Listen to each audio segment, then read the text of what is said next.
Fact number 1। Octopus के 3 दिल होते हैं और उनका खून नीला होता है।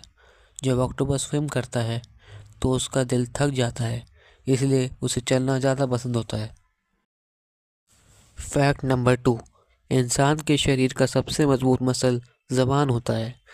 हम बात करते हैं, खाना खाते हैं और टेस्ट महसूस करते हैं, सब ज़बान की वजह से।